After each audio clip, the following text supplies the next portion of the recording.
Calling the Antioch Police Oversight Commission to order Monday, August 18th at 6:30 p.m. Can we please have a roll call for attendance? Thank you, Chair Taylor. Commissioner Kennedy, Here. Commissioner Lacey Oha, Present. Commissioner Haddon, Commissioner Alakwachi, Present. Commissioner Mitchell, Here. Vice Chair Williams, Here. Chair Taylor. Present. We have a quorum at 6:31 p.m. with Commissioner Haddon absent at roll call. Thank you. Can we stand for the Pledge of Allegiance?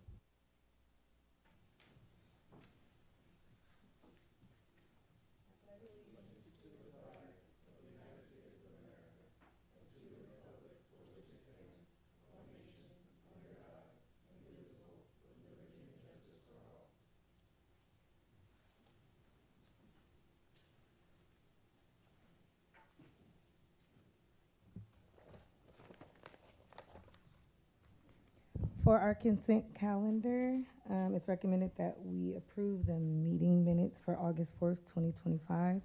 Do we have a motion? I move that we continue the minutes of the August 4th, 2025 commission meeting. Is there a second? I second. Thank you. Can we have a roll call vote, please? Thank you. Commissioner Kennedy, Aye. Commissioner Lacey Oha, Aye. Commissioner Alakwachi, Aye. Commissioner Mitchell, Aye. Vice Chair Williams, Aye. and Chair Taylor. Aye. The motion passes 6-0. Thank you very much. And on to new business. Welcome back, Chief E. Hill. We have a report out for staffing updates.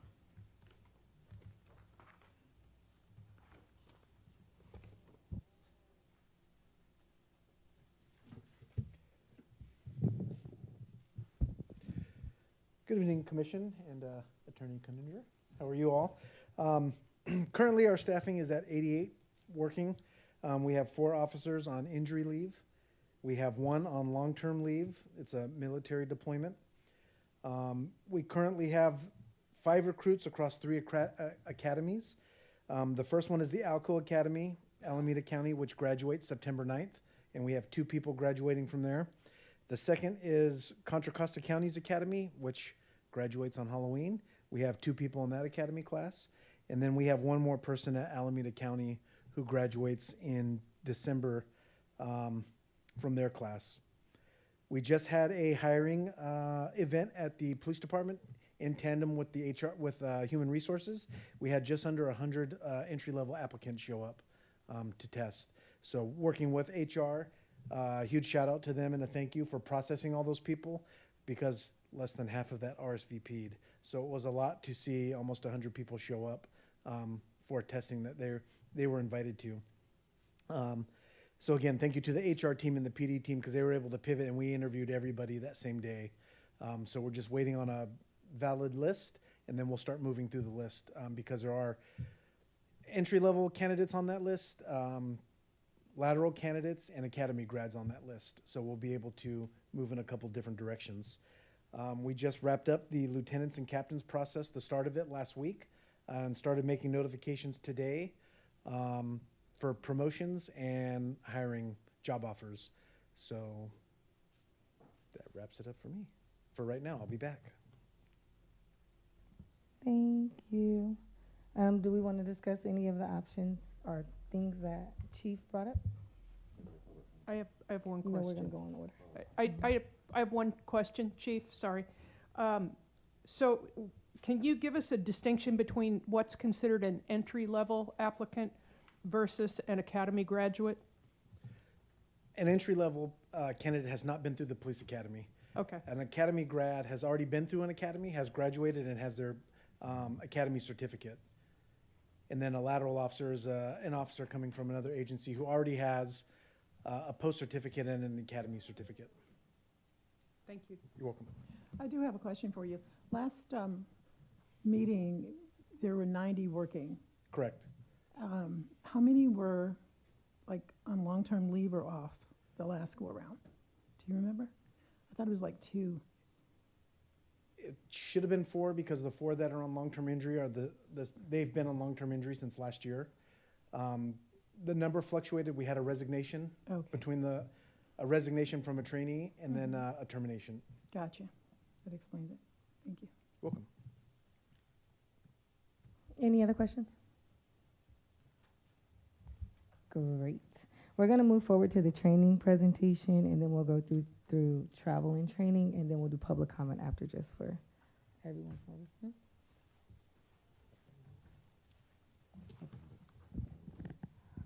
Oh, you should have did that first before. All right, good evening. I'm Sergeant Dan Fashner. I'm currently assigned to the Professional Standards Unit. One of my responsibilities I was tasked with was to take and put together a training program for the APOC commissioners. Approximately 3 weeks ago, I had some discussions with Commissioner Kennedy and Commissioner Mitchell regarding that training plan. Tonight, I'm going to present to you a PowerPoint presentation, which is a general overview of what the training is going to consist of.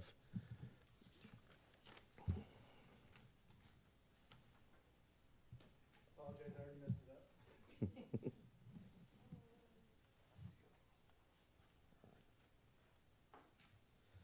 Okay, so the purpose of the training program is going to be provide APOC members with a foundational knowledge of policing at the constitutional, state, and municipal levels. The way this is going to be structured is going to be structured as a monthly continuous training, totaling 20 hours. The way I envision this course is to do 2-hour or 4-hour sessions, and how quickly we get this course done is going to be depend on the APOC, how you want to take and do that. The reason I picked the 2-hour and 4-hour time frame, I think that's the most beneficial, and you'll be able to take away the most knowledge versus having like an 8-hour training class till you can come back and apply some of the things that we move on in the course with that 2-hour, 4-hour training session. What we'll do, we'll take and focus on our organizational chart. We'll go through our field services, which is our patrol level officers. We'll speak about our investigative bureau, and then also our support services at the police department. We'll cover our hiring process, which is going to include the testing, the background, the polygraph, our conditional offers we make, medical exam, the psychological exam, and then the 18-month probationary period that officers take and go through. We'll take and cover what our officers go through as far as training. With the pre-academy training, they come into our department before they go to the academy, so we can get them ready to go through PT and other additional training that we provide them to help them be successful. We'll cover what goes on in the basic academy and what they are taught and the amount of hours and the subject matter that they take and get in the basic academy. And then we'll cover the field training program, which includes a 2-week administrative program, a field training program, which consists of 4 phases, which are 4 weeks in nature. And then at the end of that, they'll do a 2-week shadow program before they're released as a solo officer. We'll take and cover some of the laws defining a peace officer. One of the main ones we'll take and cover quite extensively will be 835A, which has to do with force. So that'll be something that we go over quite a bit so that you have an understanding of that penal code section. We'll take and cover what a solo police officer's responsibilities are. Those are going to be how they respond to calls for service, the proactive policing that they take and do, a focus on community engagement, and the department training that they have to complete on a yearly basis. The investigation process we'll take and cover. It'll start at where all the foundation starts in patrol with the patrol investigation, which eventually goes up to the detectives for follow-up, and then ultimately be in a submission of the case to the DA's office. Our department training will be covered, which we have monthly training, which consists of post-perishable skills that we have to cover. We conduct ABLE training, our training with de-escalation, procedural justice, principles of policing, and then wellness. Some of our ancillary assignments that officers hold here at the department that are usually intermediate or advanced officers are that of a field training officer, our crisis negotiation team, our community engagement team, drone operators, canine handlers, our SWAT officers, traffic officers, and then also our detectives. We'll cover our support staff, which ranges from our dispatchers to our community service officers, our records clerks, animal control, and then also Reach, who did a presentation for you the last meeting. I'm going to take and bring in outside experts. We'll have the district attorney's office that will present to you guys. We'll have the unhoused advocates core team come in that'll give a presentation, and then we'll also have mental health counselors from A3 Mobile Crisis to come in and give a presentation.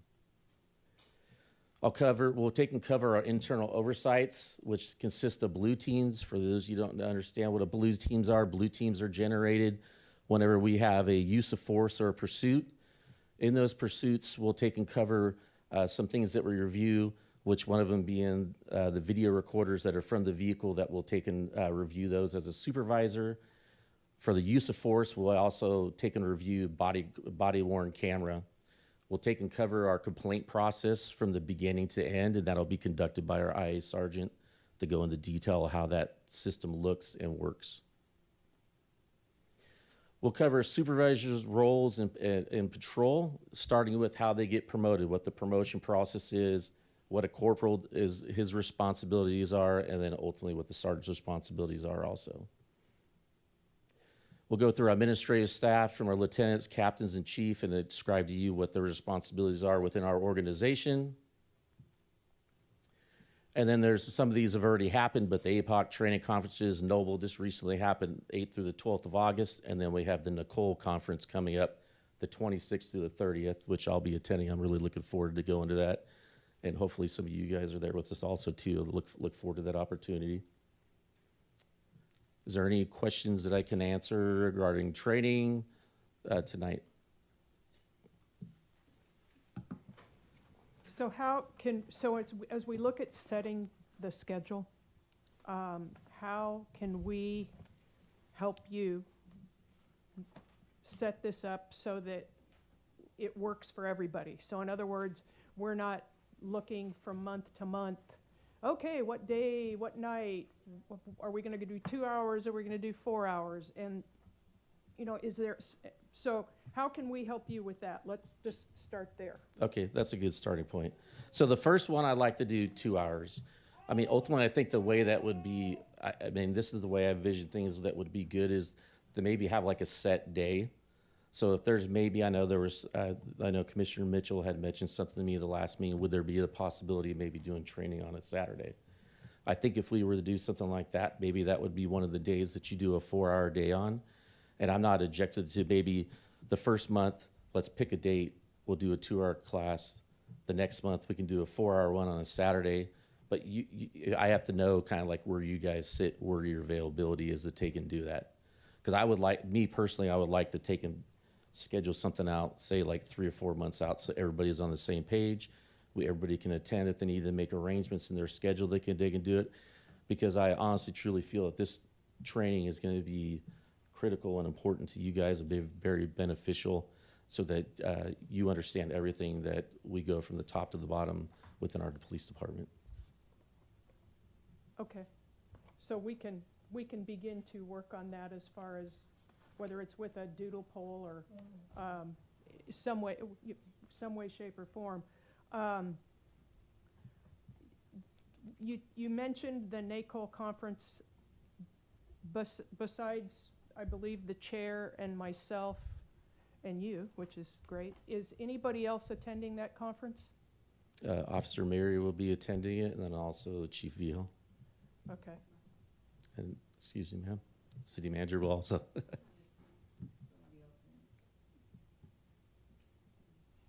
I think several of the commissioners applied for scholarships to attend NACOL, and so we're waiting on the response to see.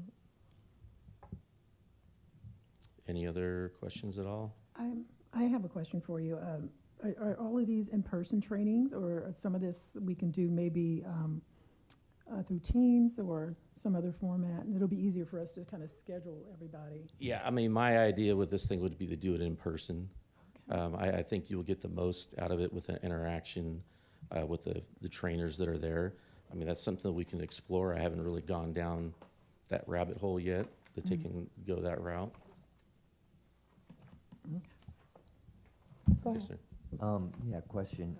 Total hours you think for the training program, and the only reason I ask is a sense of, do we want to drag it out over a huge amount of time, or do we try to accelerate, which may make sense to everyone's schedule or whatnot? But I think we would try to get this done sooner than later so that we can be an effective body dealing with what we're doing.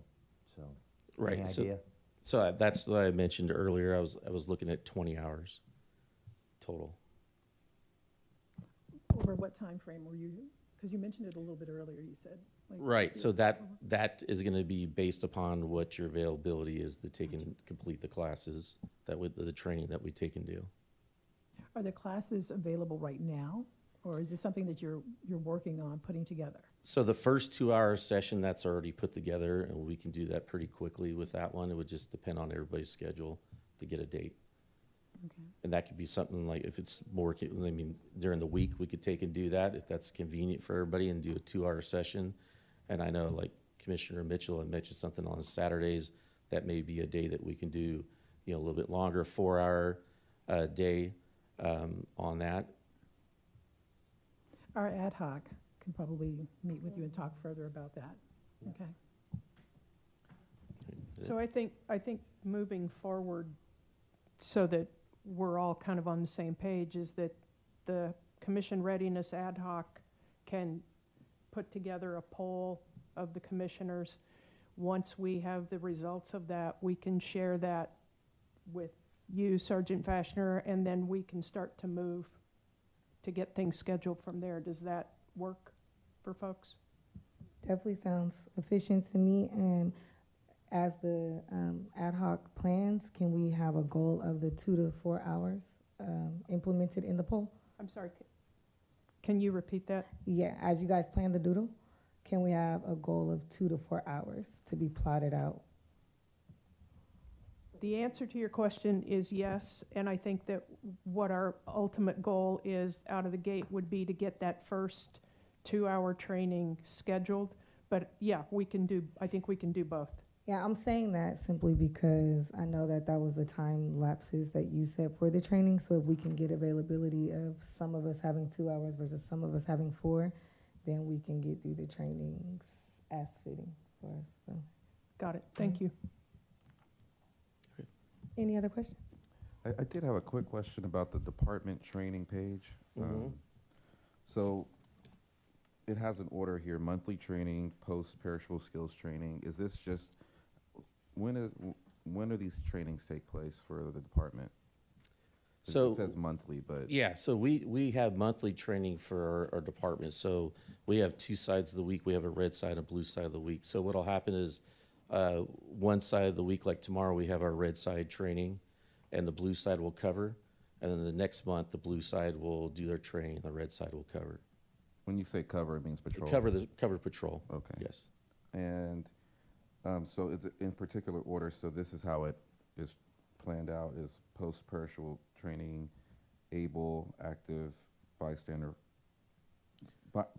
for law enforcement. Are these total of the week of training?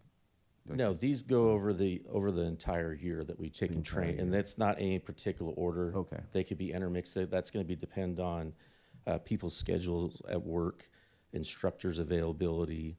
So those aren't the particular order. That's just a flow chart to show this is the training that we do complete. Okay. And like I said, they could be in a different order based upon the schedule. Okay, and I'm curious about, because I see wellness here. How does that training take place? What does that entail? So we have people that come in for wellness. It helps teach our officers how to identify certain things they may see with a particular officer. If they need help, we have a PHG program that's in place that helps our officers if they do need some kind of assistance. And we have people that are peer support within our department that takes and handles that identifies that stuff. Okay. And, okay. I'm assuming that procedural justice, principles of policing, they all kind of follow like the basics of They follow your tenets of, with your voice, neutrality, respect, and also trustworthiness with their officers, yes. All right. Are we allowed to attend any of those trainings as APOC, if we have time? That'll be something that I'll inquire about, and I can get back to you. I'm sure that wouldn't be an issue. I think she's coming. I'm just a curious person, that's all. Yeah, just if I may step just Thank a little you, bit. Sergeant Hatchner. POST, the most stringent training curriculum in the United States, outlines what agencies have to do every 2-year training cycle. We are right in the middle of our fiscal 2-year. This is year 1. We've had a host of trainings already happen, but the trainings occur over the course of the 2-year training plan. Our plan is we send out the invites to you all for the trainings that are post-mandated and for the trainings that are not, that we elect to do on our own. So we kind of have a break because we're doing an ad hoc patrol training because we have so many young cops for this month and next month. October and November is use of force. When I have the dates, we will extend invites to all of you. What we envision, half of you on one day, the other half of you on the other day. As we move, typically December is our catch-up month. So if there are new hire officers or officers who missed a previous training earlier in the year, the end of November, beginning of December are our makeup days. So that's when we make that training up. We would also be trying to schedule with you all times and dates that work. Times and days for you all to come and attend some of those trainings as well. We already know we're going to do procedural justice again. We're going to do ABLE again.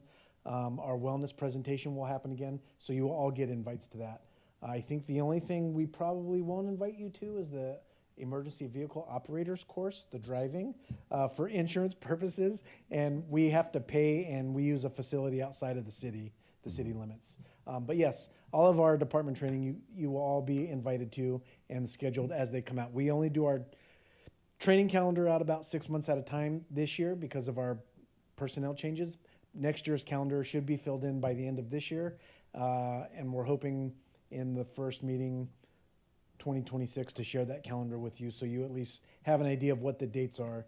The trainings are not filled in as of yet because we're trying to overlay our agreement trainings into that so we can forecast for the next year and a half. But yes, you are all going to be invited to the applicable trainings as they come around. All right, thank you. Appreciate I that. have a question. On the support staff page on the presentation, can you incorporate the volunteers on that page as well? I think they're an important part of what you guys do and back up, in certain aspects of the police department. So they are a part of support, and I think, how you incorporate them, how you utilize them to the police department's, advantage. No, definitely we can. And I think a lot of people forget we have our VIPs and then we have our volunteers. So our volunteers are ones who help support the police department and animal services, and then our VIPs are assigned to the police department. What I So yeah, meant we could touch on was both. VIPs, yeah. Yes, It'd be great to hear about how you guys utilize both. perfect. Thank you.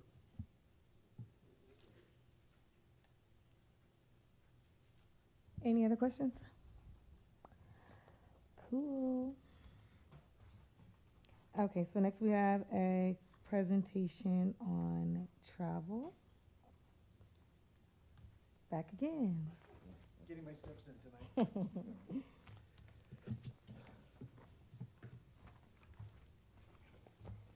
Good evening once again. Has everyone had a chance to go through the city's travel and training policy?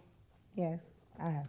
All right, I'll work my way through a couple of points I want to talk about, and then I'll take some questions because I have a feeling there'll be questions. So just a few areas to discuss so we know where the police department stands in terms of the travel and training process. The police department does not have a dedicated person who handles travel and training. I do not believe any department in the city does. We do have a community service officer, CSO, assigned to training and administration who assists with travel and training for the entire police department. That's our sworn side and our non-sworn side. She is one person who also has other primary functions in her role. And I want to briefly discuss reimbursement, registration, flights, and rental cars. Reimbursement. Since you are not city employees, there is an extra step to getting you uploaded into Finance's database to get checks issued to you. For those of you who just traveled, this is what caused the delay in getting checks cut for you. Because you're not city employees, we had to upload you as vendors into finance's records. It adds an extra step because now finance has to do some inputting, calculating, and data entry on their end before we can submit per diem for you all. So that's what caused the delay. I was told today all 7 of you are in the system now, so there should not be any delays getting the per diems cut in for future trainings. Like I said, this is not an immediate process, and per policy, many things are reimbursable when you're traveling for training through the city. Per diem checks will be mailed to your residence ahead of any training. Per diem is calculated on the first day of training and through the last day of training. Please submit receipts all at the same time for reimbursement. It makes cutting the checks easier. As receipts come to us, they have to go to finance. They're the ones who calculate the reimbursement. I can take the receipts immediately after a training at an APOC meeting, or you can drop them off to me or drop them off at City Hall. Our CSO does do all the reimbursement paperwork, so it's easier to go through the police department because she kind of does all that for you. I felt like there was one more thing on the per diem checks, but I guess not. Registration. Our training and administration CSO will also take care of registration and booking of the hotel for trainings that are applicable.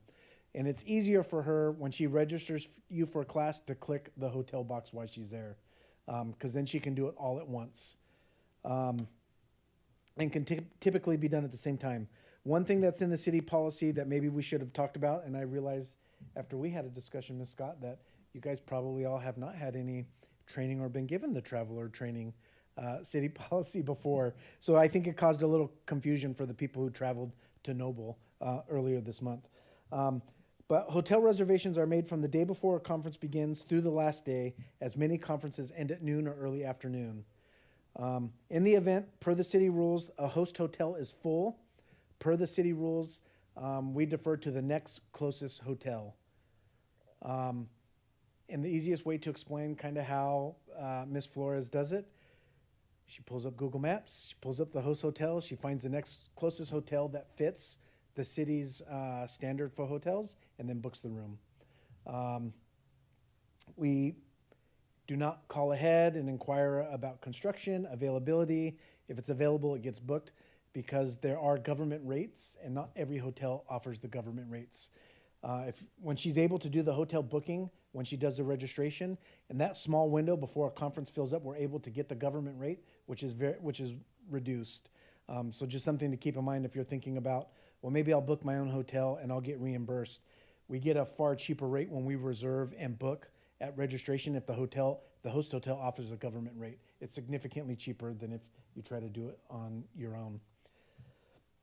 As far as flights go, we will let you all book your own flights and submit for reimbursement. We know that there are there's a lot of you. You fly out of different airports, you live in different areas of the city, and you have an airline's preference. So the only thing we ask is please forward your flight info to Ms. Flores so she can book your rent-a-car. And the same thing with the rent-a-car. The city gets a prorated government rate for cars that's significantly cheaper than what you would get on your own through a third-party website. It's even cheaper than the government rate. Our city account it's pretty top-notch. So as soon as she gets confirmation of your flight information, she will go ahead and book the rent-a-cars under the city account in your name and have them ready when you arrive at your destination. And same thing, the rental car will coincide with air travel and hotel stay. And last but not least, when you go to pick up your rental car, they will be based on your flight information, and we will apply the discount. The rentals will be in your name for pickup at your destination. I feel like I repeated myself there. I apologize. Any questions on the travel and training policy? Questions? Yes. So my first question, and I don't know if this is a question for you, Chief, but in looking at the travel policy, it appears that we should be having council approval for appointed officials to travel. You are not appointed officials. You're commissioners. We're not appointed officials? What? I don't believe that commissioners would fall under the category of city officials. Well, with all due respect, Mr. City Attorney, as I look as to appointed officials on the commission, Administrative Appeals Board, Design Review Board, Economic Development, Parks and Recreation, Planning Commission, Police Crime Prevention Commission, which actually preceded this one, and other boards or committees established by the City Council. So I do believe that we are appointed officials. Okay, that is something that, when it comes to the requirement for the council approval, that's something that we will have to research. We can get back to you at the next meeting when it comes to that particular subject. Well, and I think that's great, but we're looking at the conference in Minneapolis as coming up in like, what, 60 days? So that is something that I think that needs to be contemplated. The other question that I have is in regard to the per diem. It indicates here that we can obtain advance payment or we can submit receipts after the fact. If we choose advance payment, are we then responsible, I would assume, to return any money that we don't spend? No. Your per diem is for the duration of your training, is for the duration of your training. No, I And it's based on the government daily rate. We don't dictate how much food you eat, how much food you don't eat.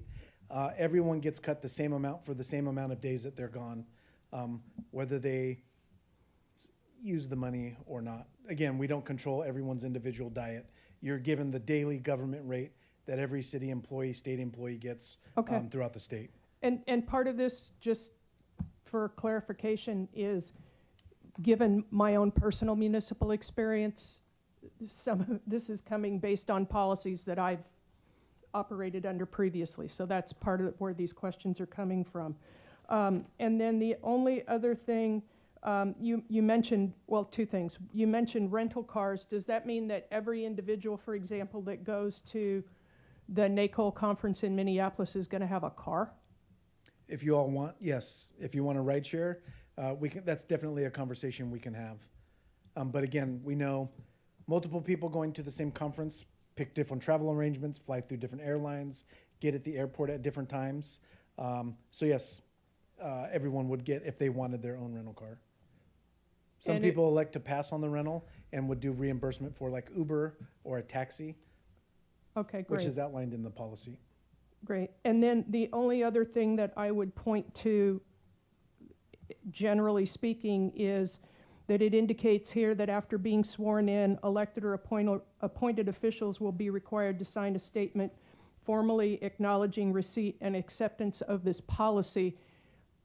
Since this is the first time I'm seeing it, at what point do I need to sign something and with whom? So I was going to touch on that after all the questions. If you all have your printed copy now, if you want to sign it and give it back to me, we can upload it into the shared drive. And then we will have it. And I could collect them at the end of the meeting. Please, on the front or last page, however you collectively agree to do it, and then I can upload it into a SharePoint document, and I can have the city clerk help me with that. Great. Any other questions? No? I do want to. I have a question. Go ahead. Where am I? I had a question about personal vehicle use. Can you explain to me how does driving to the airport, including if someone drops me off, for example? So could that mileage be submitted for reimbursement, especially if it's that traveler's vehicle, if the person is dropping them off to the airport using their personal vehicle? That's a fantastic question for someone in finance. Okay. Can I inquire and get back to you? Okay, thank you. I just want to ask in response to Commissioner Our training budget was approved for Antioch Police Oversight Commission, correct? And this is me asking the staff, city manager and city attorney. So our training budget was approved by council, correct? For Antioch Police Oversight Commission. We have a functioning budget that includes training. So that is the approval for our training, right? It should be, and it's a shared budget with the compliance and, see, now I forgot the name. The reason I'm asking, I just want to make sure that we do not go backwards with strong statement. You know what I mean? Very strong statement where we may have to go before council before we have a conference coming up that is already paid for, when council has approved our budget for training. And Yeah, that we is the knew approval. that we had a list of trainings. The chief and I went over about what you guys were going to go to for the year. NACOL, Inspector Generals, Noble, and a part of that was not to be confused with the chief's line item, so it's put under the city managers. So there is approval for a budget that has training components. It isn't just for training. There are other things that are in there. So if you want to have a community engagement event, all those things. So it's a bucket of funds that are designated to you all. Thank you. And to your point, I understand where you're coming from, but for example, the city council has their own budget. In December, there was an item that was up for their approval to allow them to attend a League of California Cities training in Sacramento. In spite of the fact that there was money in a budget for travel, there was specifically an item for the approval for the individuals to attend. So I think that if we're gonna have policies and procedures, they need to be followed. And we don't want there to be any situation where somebody comes back after the fact questioning why people went somewhere, what money was expended, regardless of where it was in the budget, if there's something in writing that indicates otherwise. And, excuse me, Commissioner Kennedy, can I just, you mentioned this reference to the appointed officials. Could you direct me to where you saw that, just so I know where to look later? It is on the first page, City of Antioch Travel and Expense Policy, Elected and Appointed Officials, Exhibit A, March 24th, 2020, and it is in the first paragraph under Purpose.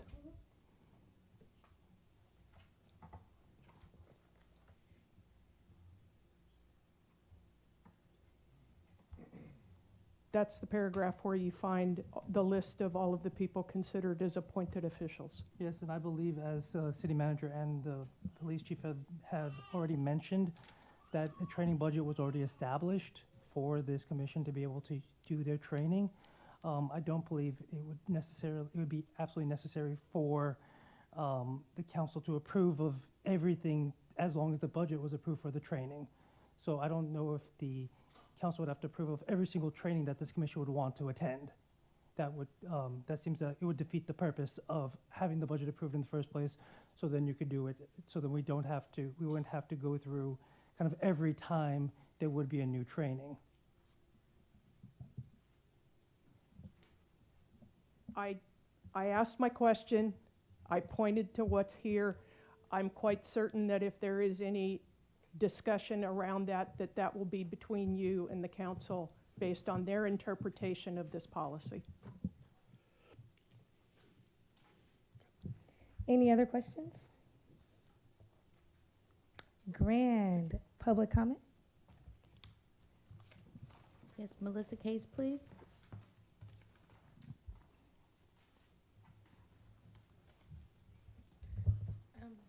I might be confused, but didn't some of you already attend NACOL? So what's the policy on regoing and spending city money on that, since we are short of money? So that would be my thing maybe to add. Like, we don't need to keep going to the same trainings over and over. Thanks. Thank you. Is there any other public comment? No other public comments. I think you raising your hand in the back. Is she supposed to be on this one?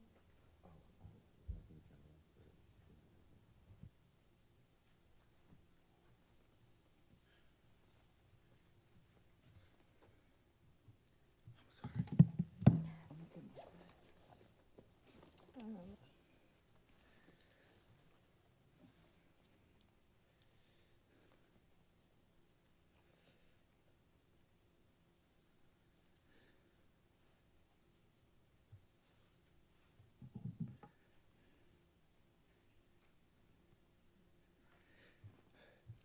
Good evening, everyone. My name is Audrey Campbell. I must first give honor to God, thanking him for Jesus, because that's how my family has been able to endure this journey thus far. My family is harassed and stalked daily by Antioch Police Department and Contra Costa paramedics. This has been ongoing for over 2 years now. I filed a complaint against APD and Contra Costa I filed a complaint against APD and the Contra Costa Paramedics Medical Response Team. I made a call to APD to assist in me getting my daughter some mental help. She was mentally breaking at 17 years old while caring for her father. He had stage 4 cancer. After filing that complaint, strange encounters started happening with paramedics and police department at an alarming rate daily, as if we were traveling on the same frequency as them all day, every day. The harassment and stalking we have been receiving over these last years, even the past few days, has definitely overly outweighed the original complaint. Dealing daily with the encounters we are thrust into with officers and EMTs is only by the grace of a living God that we are sanely, safely able to continue living our lives. These guys are very, very crafty in their tactics that are used. I wish I had time to tell you in detail, because please note they are definitely demonic in nature with occult behavior. Even though it's clear that these guys have assignments straight from hell, accountability is still in order for each of them. These individuals wake up and make a conscious decision daily to serve injustice to my family, and I'm positive there are others. By any means, they carry out this behavior consistently. These demonic gang members decide to maximize their stalking tactics by using their allies, Oakland and some other outside of Contra Costa County. Now, you would think I or one of my children was on parole, probation, or something. Well, wrong. Myself nor my children have ever been on parole, probation, no felonies, no misdemeanors. None of us have ever even had or been convicted of any type of crime, nor never served jail time. All by the grace of God. To allow this, even a portion of this, you got to be saying it's a crime that I filed a complaint concerning my child. My family heart breaks, especially when we hear on the news where the media is terribly wrong about how great Antioch Police Department is doing in the community, when my family is here in Antioch fighting for our livelihood daily through prayer and hoping for a better tomorrow.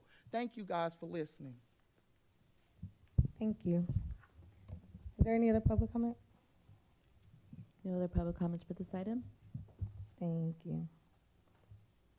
Any other discussion, commissioners?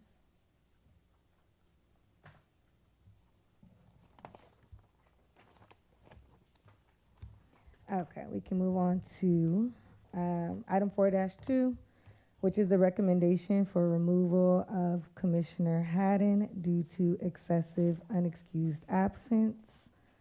Staff presentation? Excuse me, can I make a motion right now? I would like to, I'm going to be the devil's advocate right now. And not only that, but I believe in making decisions that are fair. So I would like to make a motion that action line item 4.2 either be tabled for a later meeting or be modified by removing the word unexcused. And I can explain why. Is there a second?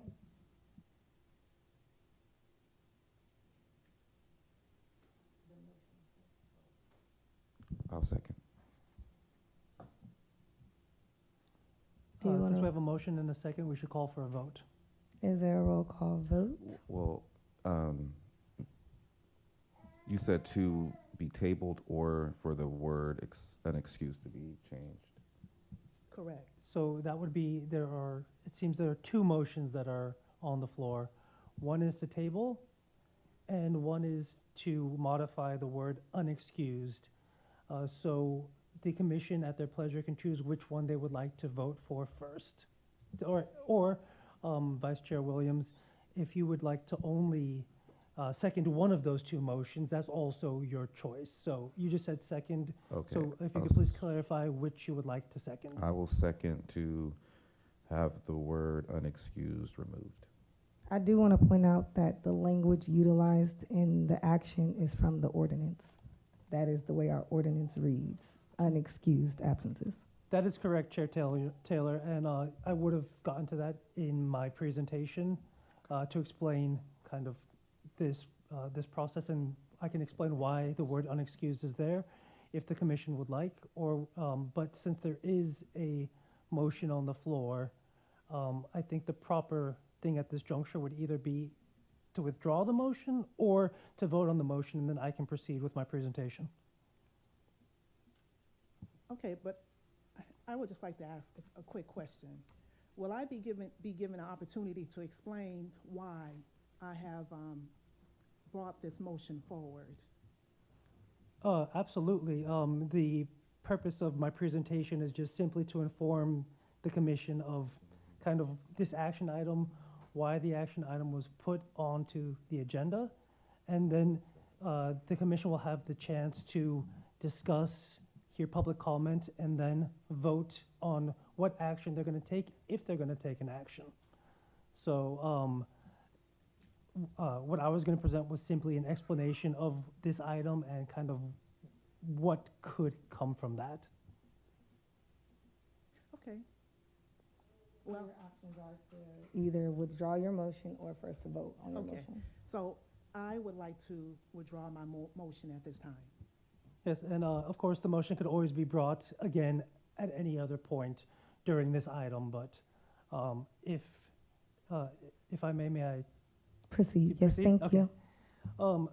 So the city attorney's office has received reports that Commissioner Haddon has missed more than 3 commission meetings within the past 12 months, and that these absences were unexcused. The city attorney's office was requested to present this report to the commission to discuss the opportunity of whether or not Commissioner Haddon has met the conditions for removal, and whether or not that recommendation should then be forwarded to City Council. Antioch Municipal Code Section 4-3.104 allows the commission to recommend the removal of a commissioner who, among other grounds, has 3 excused absences from at least 3 meetings in a 1-year time span. It is within the commission's discretion to make this recommendation. The city attorney's office and no other city staff makes any recommendation for or against the proposed action. If the commission votes on the recommended removal, this recommendation will be presented to the city council for its consideration and potential action. The council would consider the recommendation under Antioch Municipal Code Section 2-5.205. Removal would ultimately be within the council's discretion and would require a majority vote of the council. I'll also add that the process that the council would go through is also outlined by our city code, and something that has already been kind of enacted before, which there would have to be, this would be a notice regular meeting, so it would have to follow all the regular notice requirements. It would be, there would be public comment heard, there would be discussion by the city council, and then if this commission makes a recommendation and it goes that far, then the entire council would vote on the matter. But no removal would take place unless or until that council action would be taken. Thank you. Is there public comment? Melissa, case please.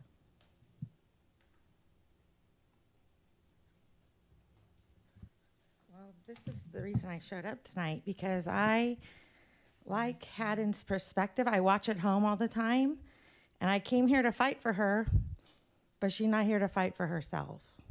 And I think that's just sad. So on that, I think you should do the recommendation. I was going to say, you know, everyone's human, life gets in the way, and if she was ready to recommit to the APOC, I would say give her another chance, but she's not even here to fight for herself. Thanks. Thank you. Is there any other public comment? No other public comments for this item? Open for discussion? Would you like to start? Yes. The reason why I asked that the word unexcused be removed is because I recall on June 2nd, the commissioner in question had stated clearly that she would not be able to attend the meeting on June 16th, along with myself. So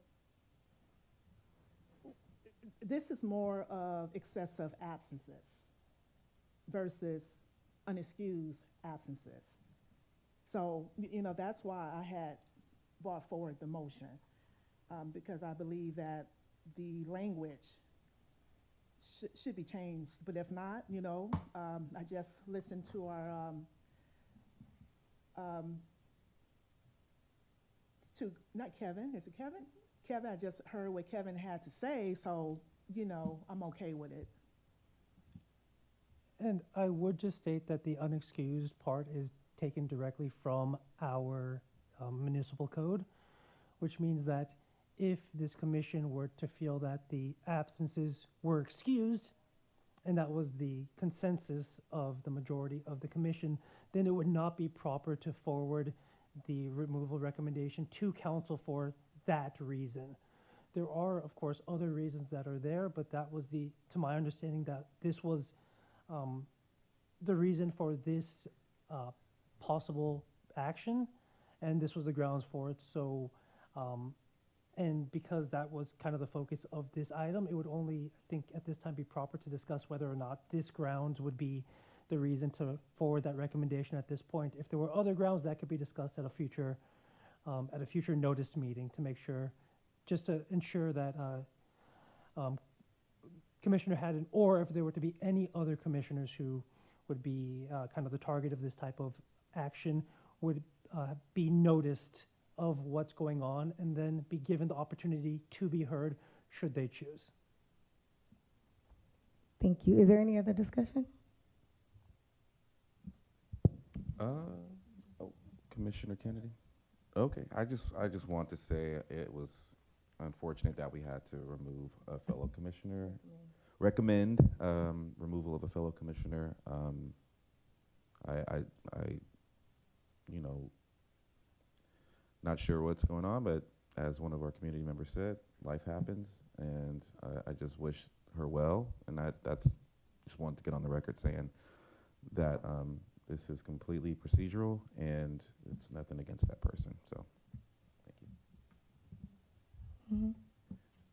I just wanted to indicate that while I take Commissioner Lacey-Oha's point on the June 16th meeting, I think that the important component of this is at least 3 unexcused meeting or 3 meetings over a 1-year period of time. And I think if you go back through the meeting minutes, even though this time frame, the time frame I'm going to refer to is beyond a year, this individual has missed at least half, if not more than half, of all of the meetings held by this commission, which is considerably more than 3. And may I just add that I just felt that this is long overdue. And I had to bring the matter up in the last meeting, and I felt like I put my neck out there, and I just felt that it should not have taken this long to get to this point, especially now that we are in the situation that we are in. It's something that should have been handled way before tonight.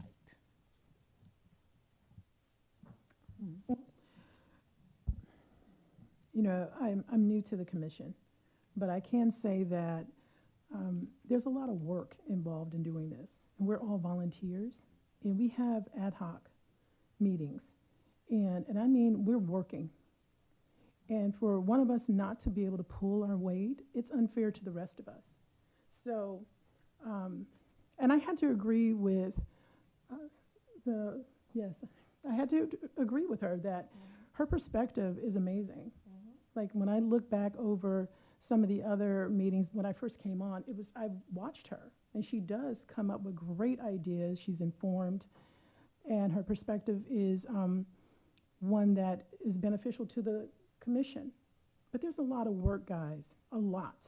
And we're not being paid for this work, not to say that we're expecting to. We knew that when we took this on, but we have jobs, we have responsibilities, we have families, and we're doing this because we're committed, and we want everybody to be committed because we want to be able to spread this work out across this commission so everyone steps up and helps out. So that's all I wanted to say about that. very new to the commission, and the only thing that I've kind of noticed, and we've been trying to organize some ad hoc, and there's just been no participation, just absentee. So it's the only comment I have to really make on it. I do respect the point of view of Commissioner Haddon. Brought definitely different perspective at certain points, but going silent and ghosting, not going to work. And I guess now is not Go ahead. the time to discuss it, but I don't know, maybe our city manager and Kevin, maybe you all cannot answer this question, but why did it take so long? Why is it that I had to put my neck out there on the line at the last meeting? And then, of course, you all know what happened after that. I was asked a couple of questions and I answered it. So it didn't sit well with some people, but that's okay. But, you know, I just recently retired after 30+ years from the federal government, and I do know that excessive absences were taken seriously, and they were addressed right away. And the employee just could not stay in that position unless action was taken, and it was either a letter of reprimand or that person was terminated from their position. So that was the thing that frustrated me, that it took so long. And then at the last meeting, I became bold and brought the matter up, and I was told that it was on the agenda, but however, it was pushed back, I guess, until another APOC meeting, which is tonight. So my question is, what difference would it have mattered if it was addressed at the last meeting or tonight? Would you like me to answer? Please, Chair Taylor, and then if there needs to be any further legal clarification, I'm happy to jump in at that point. Thank you. So historically, there were issues, I think it was brought up lightly here, that Commissioner Haddon last year happened to not be present for several meetings over, I believe, like a 5-month period of time. During that time, Commissioner Haddon did submit resignation. It was absolutely addressed.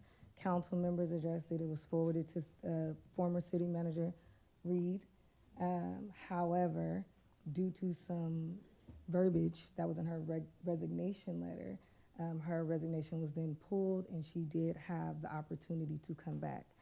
Because, as mentioned by all of us in the room, because we are volunteers and we want to be careful about setting precedents, meaning things do happen, and we are offering our time here for free. So when people do call in and do the things that they're supposed to do when they are absent, we don't want to set precedents by saying this person did or did not do something that will later affect all of us, because we all need to be treated equally, right? So we did give a fair and due process to Commissioner Haddon, and in that process, that included me sending multiple emails to make sure was she attending, to see if she would respond, and all of that, I was met with silence. As Commissioner Mitchell just stated, he is also in an ad hoc with myself and Commissioner Haddon. I send emails, I try to schedule, she does not respond to us. And the point of me taking the gentle time to do that was because we are volunteers, and because I do understand that life happens. I have a 4-year-old child, I have a husband, and I run multiple businesses. Life gets busy, right? But we all show up here. And so that is the longevity of the process. It was me and hopefully all of us in the space being kind with the process, so that we don't come in here and make a mistake and recommend someone be removed because life is happening with her. And I would just point out that because this commission has been appointed by the city council, it wouldn't be city staff's position or city staff's, we wouldn't be able to recommend the removal of anybody. You are an independent commission that has been appointed by the city council that was duly elected by the citizens of Antioch. And because of that, when it comes to something like a removal, that would have to be a decision made by the commission. My office has drafted this staff report because we received the request for this to be heard, which is we weren't able to act on anything before that, because, maybe the commission would say, or maybe the commission may vote, I don't know, that despite the unexcused absences, that Commissioner Haddon shouldn't be removed. I don't know, but it's up to the commission to decide. And we just want to present, because we got the request, present the forum for that vote to take place, and also explain the procedure that would be necessary. Thank you. Is there Just- other discussion? Just one more question. So is the absent from commission meetings, is the absentee policy for APOC the same as every other commission in the city of Antioch? Without going and looking at the other commission policies, I'm not sure. What I can tell you is that, so APOC does have some different policies because of the purpose of it. And section 4-3.104 specifically outlines what it is for this commission. So the fact that another commission may have different. So thank you for that. So here's my suggestion, independent of this particular issue. As we are looking to revise this particular ordinance, I would encourage us to look at ensuring that our absentee policy is consistent with the other boards and commissions within the city. It doesn't, aside from all of the roles and responsibilities that we have that are very unique and very specific to police oversight, it doesn't make sense to me that we would have an absentee policy for APOC that's different from the Planning Commission or the Park and Rec Commission, and that, if it's 3 absences, then it is 3 absences, and that's consistent. I have a quick question for city manager. Or the city attorney. Is we gave some recommendations the last go around in July, and that was supposed to go before the city council pretty soon. So is Yeah, there it's any coming way- up next month. Next month? I think we talked about this. Last meeting, right? Did we? God, it feels like a year ago. I And so I would say this is coming up before, I'm looking at Chief Addington, in September. And I do believe we discussed absences pretty significantly. I believe that all of that language is consistent. But I do want to say, like, staff usually doesn't recommend. That's your body, right? Because we're not always here. So, and the city clerk doesn't have, like, there's not a tickler that says, go tell this person to come. Like, you all let us know what's happening on your commission, and we'll support you with the staff report, and then move it forward to the city council. So we have our next meeting in September, I think 15th, 16th, or something like that. And I know 13th? 15th? Okay. And then the city council is right there. Yeah, and Right on. yeah, so we're prepping this to take in September, and it takes us 2 weeks to prep. So unless you want us to, if you're asking for the draft to come back, then this wouldn't go to council until October, because that's how long it takes us to revise and get it prepped on our staff reports. Gotcha. So, Well, but feel free to, if you want to have it come back one more time. yeah. How do you guys feel? I think about you it? should vote on that. Do a vote on Yeah, this? we can, future agenda item, Okay. bring it up. Mhm. Or do we want to have a vote on it to see if we bring it back, or? Technically, right now, that's not agendized, so we can't vote on that right now. So you would have to put it as a future agenda item to bring it up, to vote on it. Gotcha. Commissioner Mitchell? Yeah, thank you. I think to address Commissioner Kennedy's remarks, this commission does not meet, I think, on the same schedule as other commissions, and we're probably leaning towards a meeting per month. So I think the rules for absentee or unexcused may be slightly different because of the infrequent meetings that we have.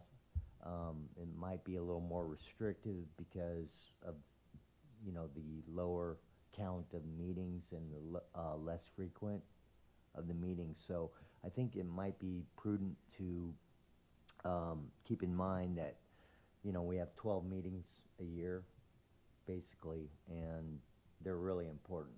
So I think if other commissions have, you know, more lenient policy, we may not because of the less frequency of the meetings, if it's approved. I would just like to make one correction. Currently, it's not 12 meetings per year, it's 24 meetings per year. We're still at the 2 meetings per month standard. That there is a recommendation that when the ordinance is changed, it will go down to 1 meeting per month. But we're still at the 24 meetings per year, kind of benchmark for this commission. Right, and I just want to keep that in mind if it does get approved, that it will be more important that we maximize attendance. Good. And I will state that I pulled up the city code for the normal attendance policy. So it says, no member of any board or commission, and this is Municipal Code Section 2-5.206, attendance. No member of a board or commission may have more than 3 consecutive absences nor miss 20% or more of regularly scheduled meetings during any rolling 12-month period except for the Administrative Appeals Board. So there are certain, in making an ordinance that has specific rules for APOC, it would appear that council has decided that APOC does have different conditions. That could be something that could be presented to council during the revision process for this ordinance, but then it would be up to council whether or not they wanted to change it. So it's something that we're happy to recommend to council when we're working on our draft. But at the end of the day, it would be up to council to determine whether or not there would be a change to make this more in line with what other boards and commission have, or keep it the way it is. And I believe during that discussion, we landed on 3. So that would be consistent with the policy that you just read. And also what's currently already in place.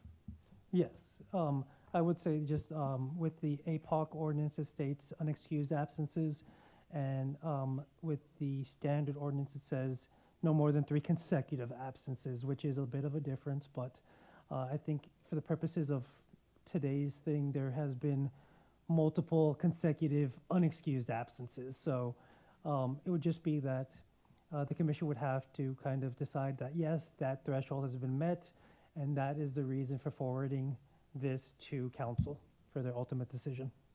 Thank you. Is there any other discussion? I make a motion to recommend the removal of Commissioner Treva Haddon from the Antioch Police Oversight Commission. Is there a second? Second. Can we have a roll call vote, please? And I apologize, just for the sake of clarity for when this is going to be recommended to the council, could the motion include the reason for the removal? Absolutely. The motion for the removal is because Commissioner Haddon has had several unexcused absences in the time period of 1 year. And I made the motion. Is there a second again? Second. Can we have a roll call vote, please? Thank you, yes. Commissioner Kennedy? Aye. Commissioner Lacey Oha? Aye. Commissioner Alaquachi? Aye. Commissioner Mitchell? Aye. Vice Chair Williams? Aye. Chair Taylor? Yes. The motion passes 6-0. Thank you. So we brought up 4-3 is the selection of our meetings for September 15th and November 17th of 2025. We have a staff presentation.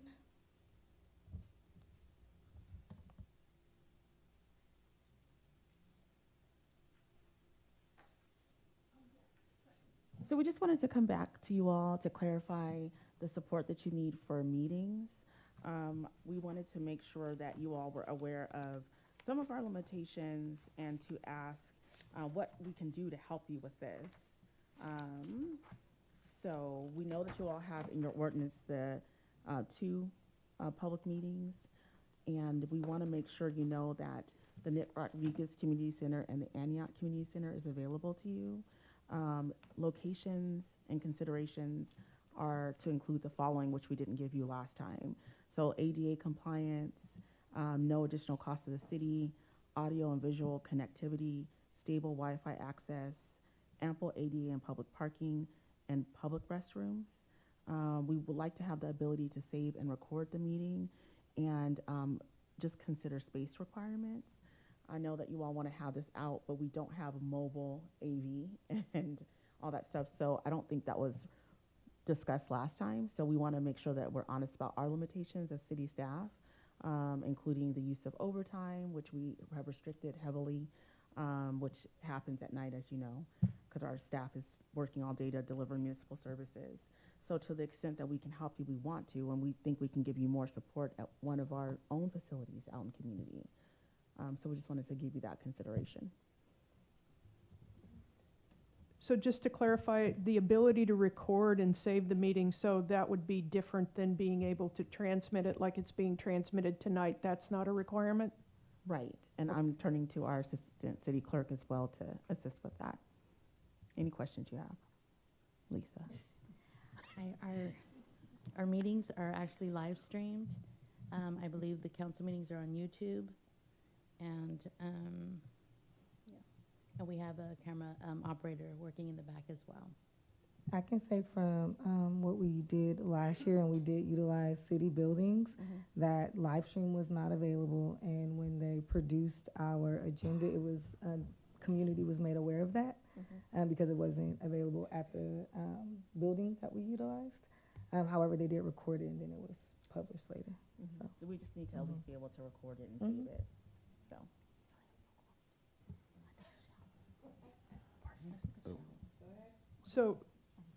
So given these requirements and the staffing concerns, are we essentially saying that we need to reconsider our location? So in other words, instead of going to Genesis Church and to... Intentionals. I think you're just giving us options because they didn't give us the options last time, right? We do not have to change our location. She just stated. Yeah, and yeah, so as long as they have these considerations, just know that, you know. Yeah, because we actually did discuss the Nick Rodriguez Center, and we basically said that's the same thing as here because it's right there. And so I think the options are valid. And you guys already did the work, right? The outreach. So for September 15th, we selected Genesis, which, oh, sorry, backwards. Intentionals, which is ADA compliant, definitely have the ability to record. And then for November, Genesis Church was selected, and same, they're great with their stuff. Are we okay with those locations still? I would just like to add that according to Pastor Damon Owens, his fellowship hall only holds up to 50 to 60 people. So, you know, if you feel that we need larger space, you know, we may want to reconsider. Yeah, and you don't have a facility teams off-site either, so setup and all that would be on you all. All 50 of y'all gonna show up? Just saying, you know. I mean, that's something to consider. I don't think we get crowds of 50 very often. I mean, our intention was to hold it at Genesis Church and with the hopes that he would bring out, you know, members of the community, or we would get members of the community. Now we can't exceed 50 just out of safety. Do we have to, question, do we have to, if we were to go with Genesis, would we have to produce in our agenda notification that the facility has a capacity of a certain amount? How would that work? Poor Kevin. How about we start with what's the capacity of this room?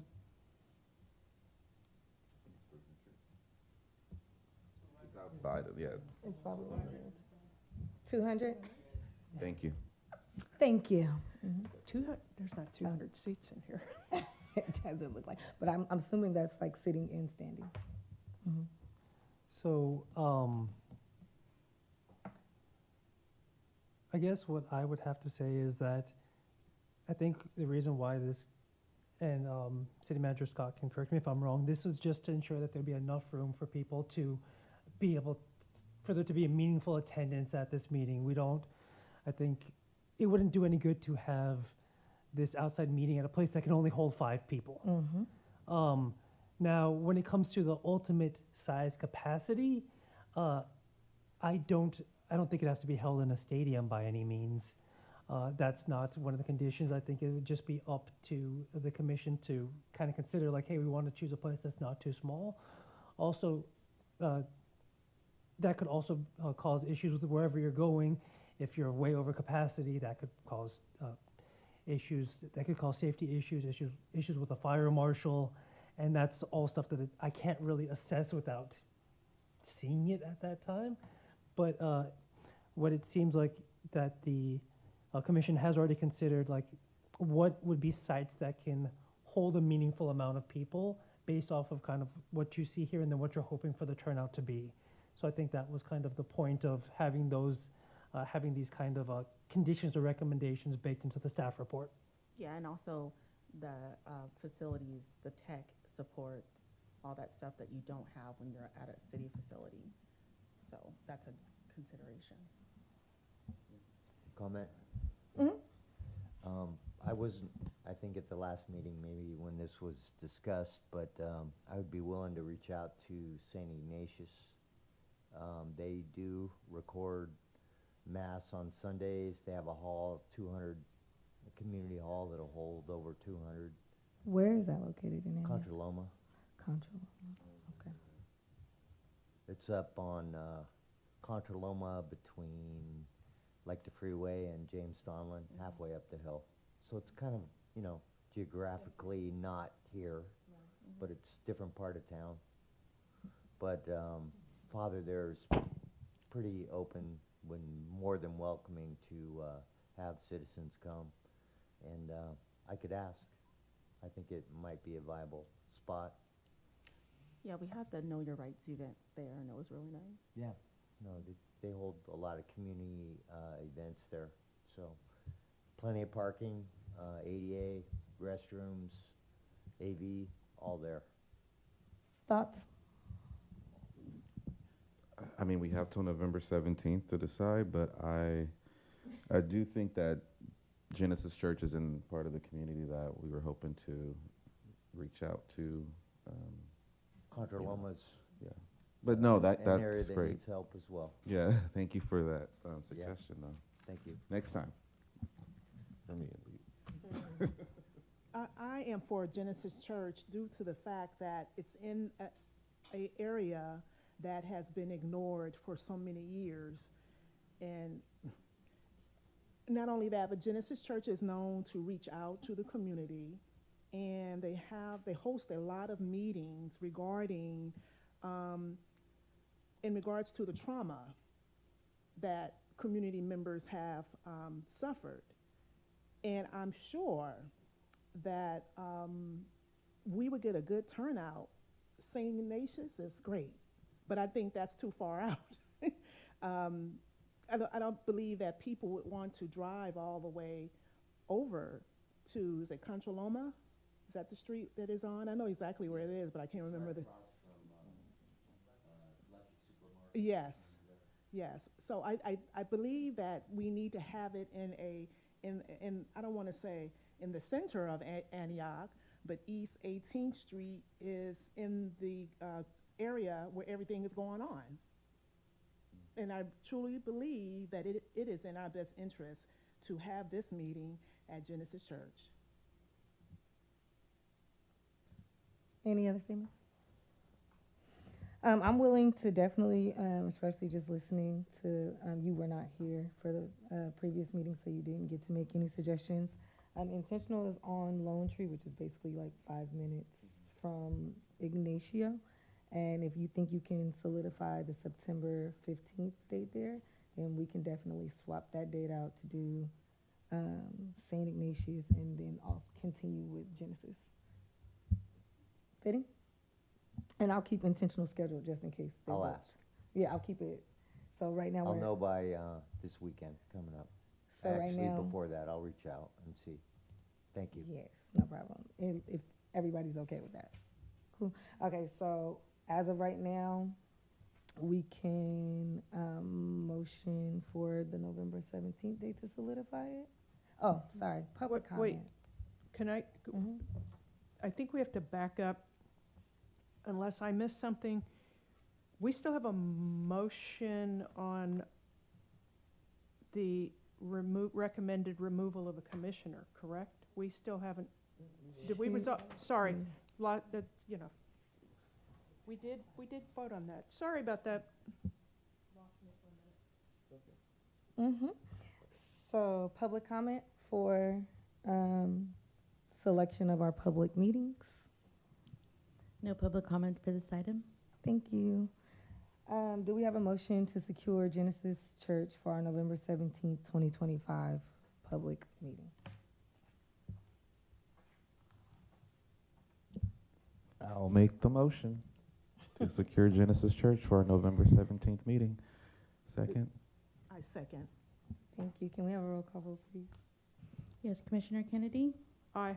Commissioner Lacey Oha, Aye. Commissioner Alaquachi, Aye. Commissioner Mitchell, Vice Chair Williams, Yes. Chair Taylor. Aye. The motion passes to have the November 17, 2025 APOC meeting at Genesis Church passes 560. Thank you. And then we are agreeing to table and return for September 15th for next meeting. All righty, public comment.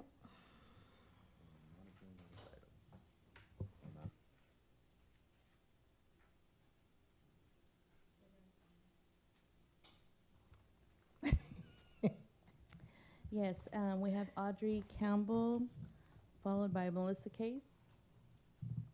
No, Audrey Campbell, Melissa Case, please.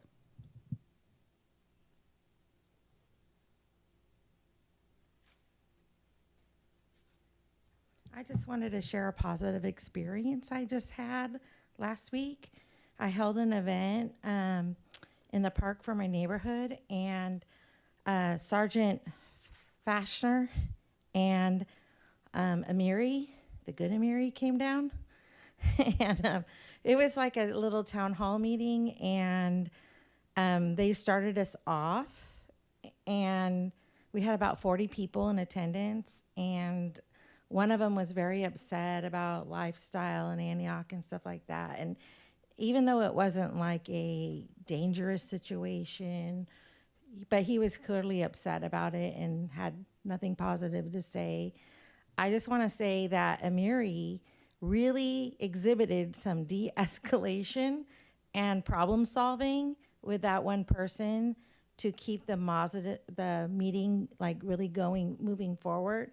So I think that's due to some training or post-training that they've been having. So I just wanted to report that to you guys, that I just saw a real positive change with our new recruits. So thank you. Thank you. Any other public comment? No other public comments for this item? Thank you. For our ad hoc report outs, training?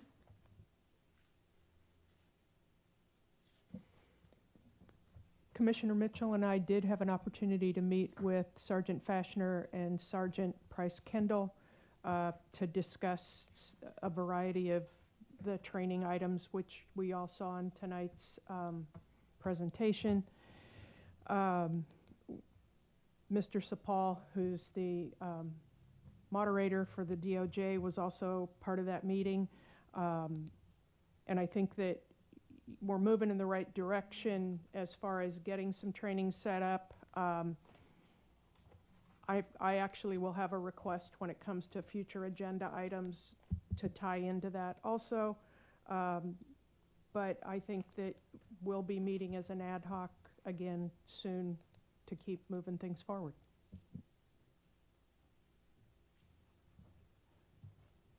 In addition to Commissioner Kennedy's, I wanted to thank the police department for a nice presentation tonight, and gives us some parameters. Wait. That's number 8. Well, I'm just checking out. That's for agenda item 8. We're on ad hoc report outs. Yeah. Is this your ad hoc report out? Yeah. No, in regards to our last meeting with the police department. Training. And it translated into the presentation tonight, which I Great. appreciate. Thank you. And engagement.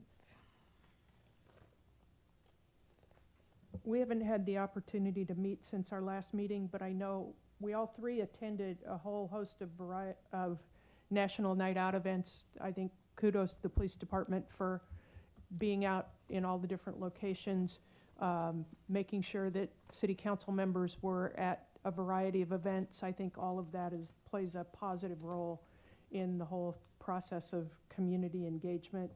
And y'all, and also just congratulations again on the great job with the backpack drive. I've seen that pop up in a whole host of places as far as the role that APD played in the donations that they collected and the difference that's made with the Antioch School District. So I think that's another plus. Thank you.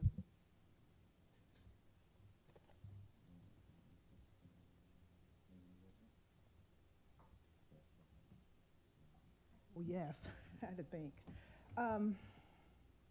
I attended National Night Out, and you know, I have my granddaughter here with us, and she's going home Friday, but yeah, we had to do some things with her, but I went to 2 events, one on Follow Way.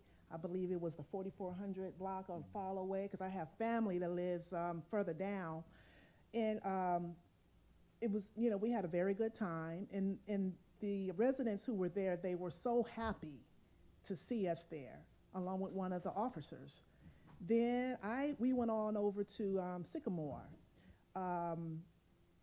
Kendall, Officer Kendall? Officer Kendall was there. So we chit-chatted for a little bit, and children were running around. And once again, everyone was so happy that I was there. And of course, I let them know who I represent. And I look forward to it next year. All right. I also attended National Night Out with my fellow commissioners and our chair. Ran into Portia over on Sycamore. My first National Night Out in the city of Antioch. Looking forward to next year as well. I think that's it for community engagement. Cool. I'm gonna pass it right back to you for policy. So policy, once again, we did meet. I met with our Lexapol and APD team on last Thursday. We covered a couple of policies around was bias-based policing, and I'm blanking because I don't have my notes with me. But we will be meeting again Thursday morning, as always. And you know, I know Commissioners Taylor and Eligwachi were traveling, so I kind of held it down for us and took some notes, but I did not bring my laptop with me, so apologies.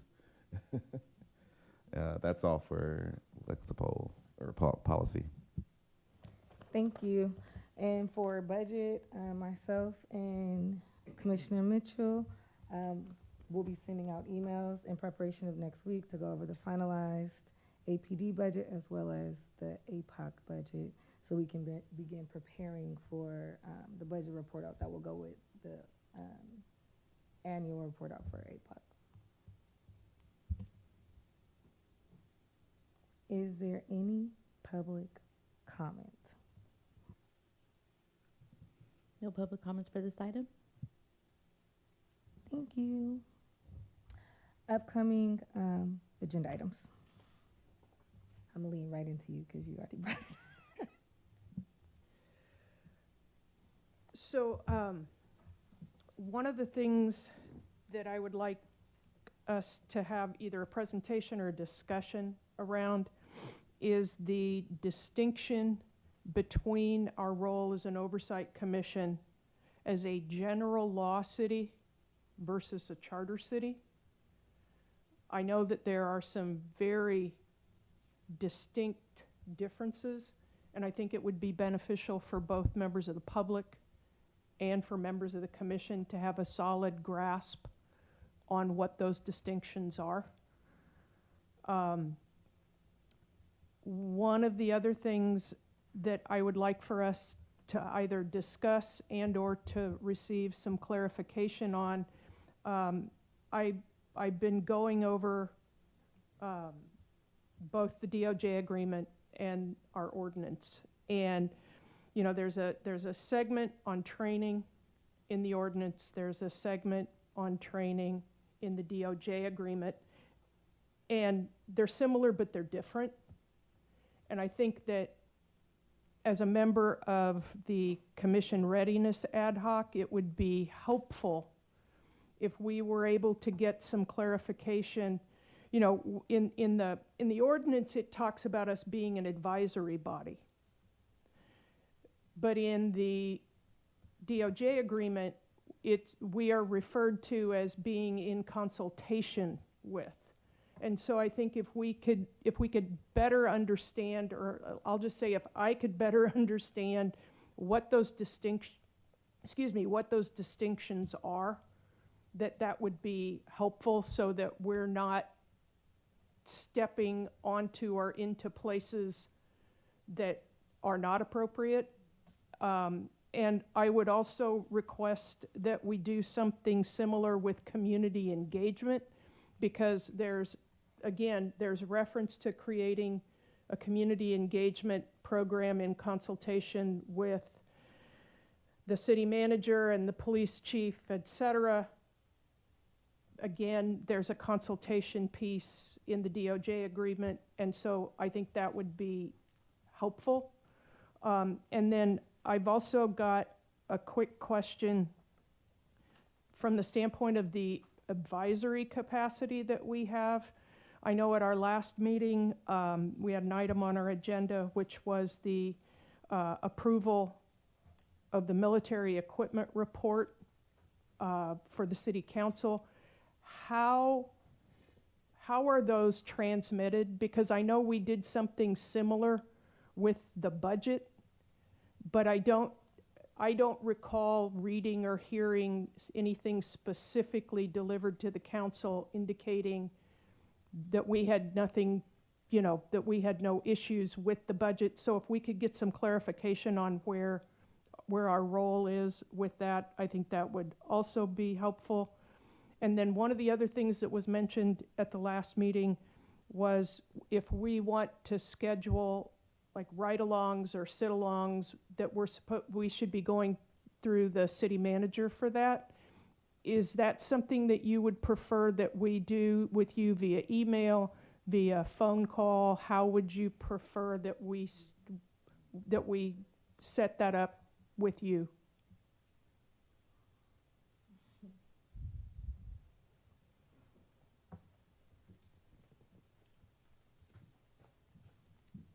Good evening again. I think the easiest way to do it, and we can get the contact information before you leave, shoot Officer Amiri an email and CC the city manager. Okay.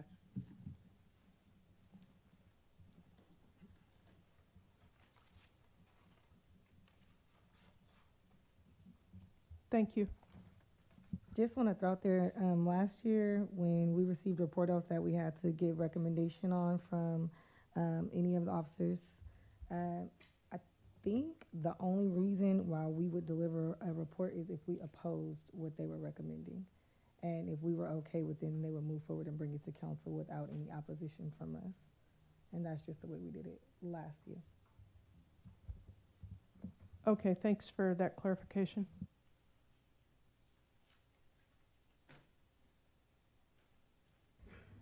Recommendations for agenda?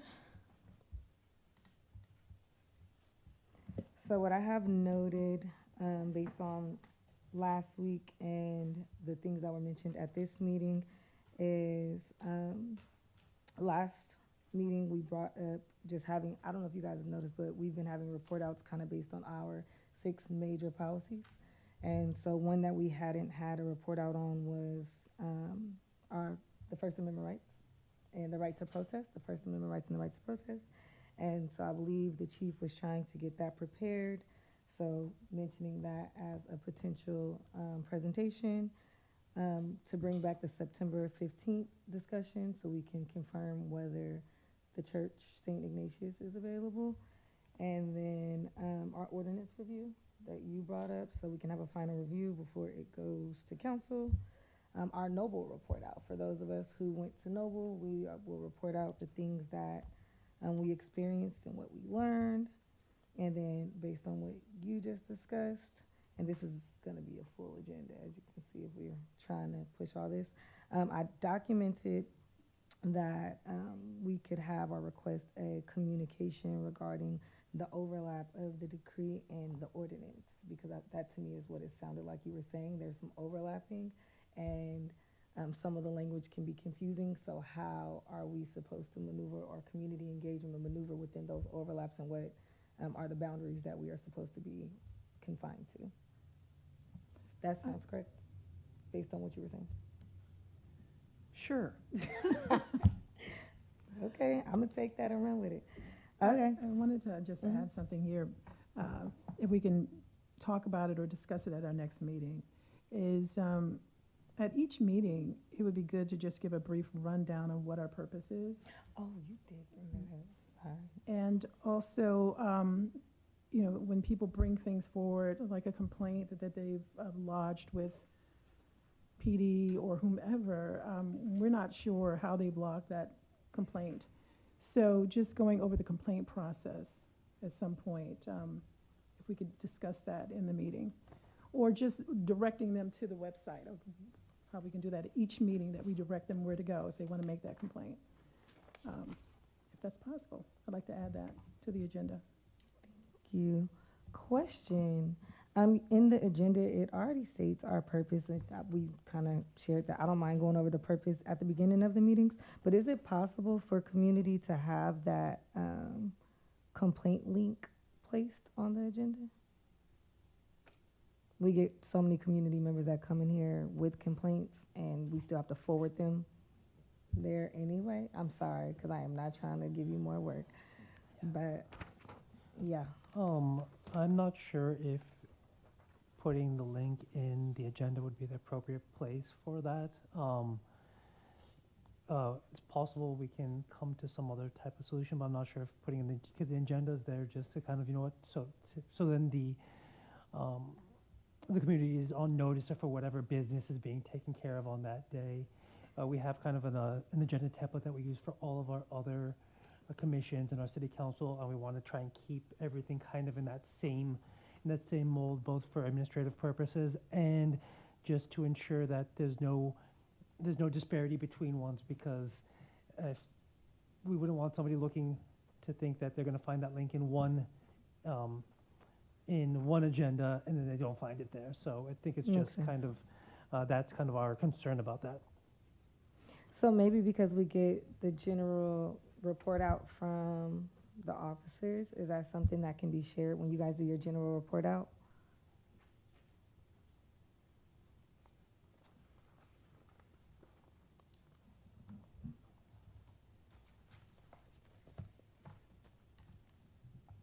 Yes. No, we had a report out on the complaints earlier this year, so we could do another one, an updated one on where we're at this year, so far this year, and we can share. It'll be very similar to the one we did earlier this year. We won't be able to share everything, but it will be more of an overview of what the active complaints look like right now.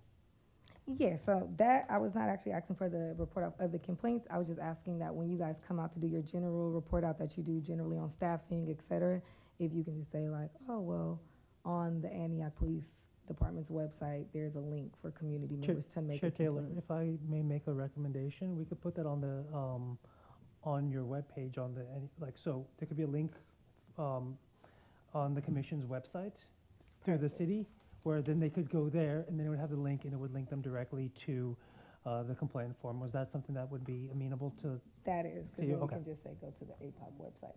We've been working on that with the chief and with Sergeant Bledsoe, so they're in the process of providing that, I'm hoping soon. I don't have an ETA, but. We're between webmasters right now. We're trying to secure a new contract with the person who runs. So we are a smaller agency. We don't have a dedicated in-house webmaster. The city hired someone to run the city's website. We don't have someone who runs ours. So we're in the process of re-upping our contract with them to get it going. So that's why it's taking a little bit longer to make changes to the website, to add tabs, to move tabs around, because we don't have a webmaster right now. But the contract should be done before the end of the month, and we should be able to smooth out the process of changing stuff around on our website. So then we can probably forward some stuff to you, because I think I've sent it to you guys, but it's been a little while. I think because there's no webmaster. You want us to, we could resend it? Yeah, wait, give us another week or so. Okay. We should be back up and running before the end of the month. Fair enough. Okay. Thank you. I would like to request that I personally receive a full copy of the DOJ agreement. And the reason being is because I did view the city council meeting. I've been looking at it for the last 3 days, and I have some concerns about that DOJ agreement. For my own peace of mind, I think it would be good for me to get a copy of it. And I know that I did see it when it first was released, but I believe that I did not get everything. Because I do recall, if I'm not mistaken, that there are 18 items that we are supposed to be in compliance with. Is that correct? Yes, and it, I think what they're trying to say is on the website, there's a whole bunch going on around me. I'm swiveling. sorry. But it's on the website, and I can forward you. Thank a you. Yeah, we copy. can send it to you. Thank you. And then, yeah, and you have an update, actually, a comprehensive update that's in your inbox right now regarding it. Okay. Yes, I do remember Yes. you mentioning that Yes. as I was viewing the meeting. Yes, And I yeah. just wanted to bring that up because I just want to make sure that we, as the community engagement, are in compliance. Yes, absolutely. You know, I have some questions about how that is going right now. You know, I don't know. I just feel that we could be doing more. I truly Yes. believe we can right now. I think it's time for, we should be able to step it up right now, you know? But I'm gonna leave that alone. Oh, no,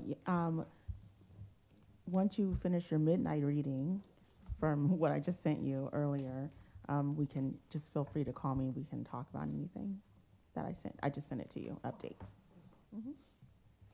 Are there any other agenda items, suggestions? Good. Did I do public comment? No. Is there public comment? No public comments for this item? Thank you. Commissioner report outs, we have 3 minutes each. Anybody have anything to report out?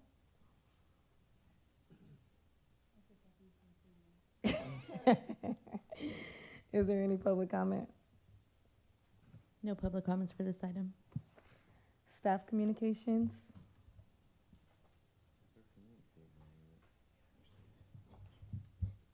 No. Thank you. Any public comment? No additional public comments? Oh. You know what? I'm sorry. I need to, so our next meeting date is September 15th? Yes.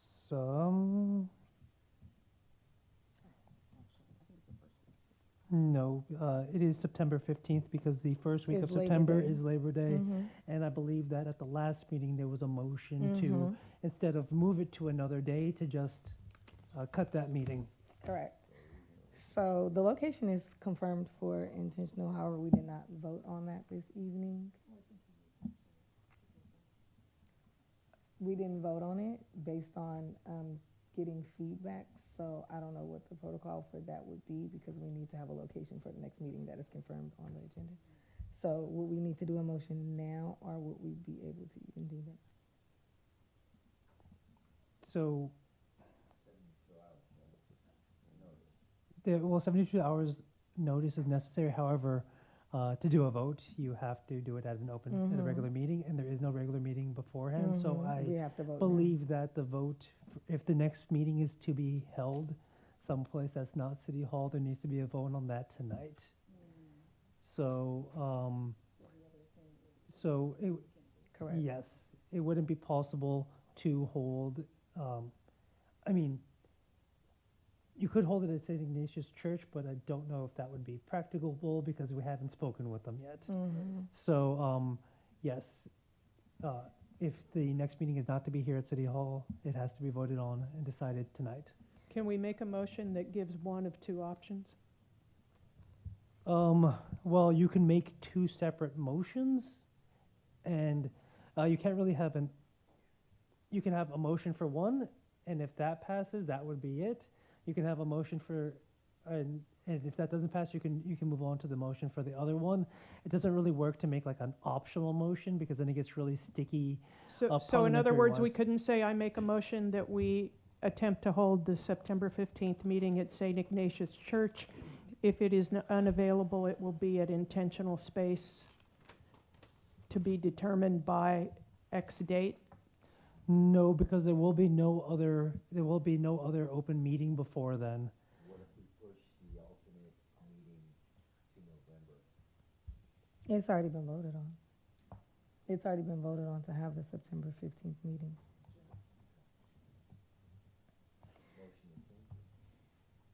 You're welcome to submit a motion. Make a motion to have our remote meeting moved from September to November. When in November? Calendar?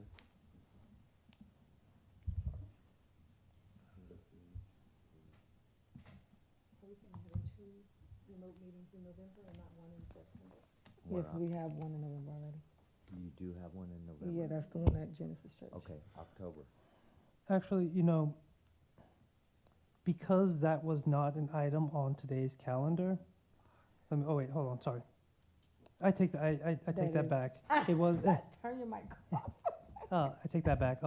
It was on tonight's calendar. It has been voted on, so there could be a motion to reconsider that vote. So what I think the proper procedure would be is first off a motion to reconsider that vote, then we basically move backwards. Then there would be a vote from that point on. If the motion to reconsider the vote fails, then that's the kind of the end of the conversation. So you are welcome to make a motion. However, I'm definitely just going to say, because we've already went through the process of deciding locations, definitely something to look forward to in the future. But I'm going to move forward with just keeping the stability of where we are at.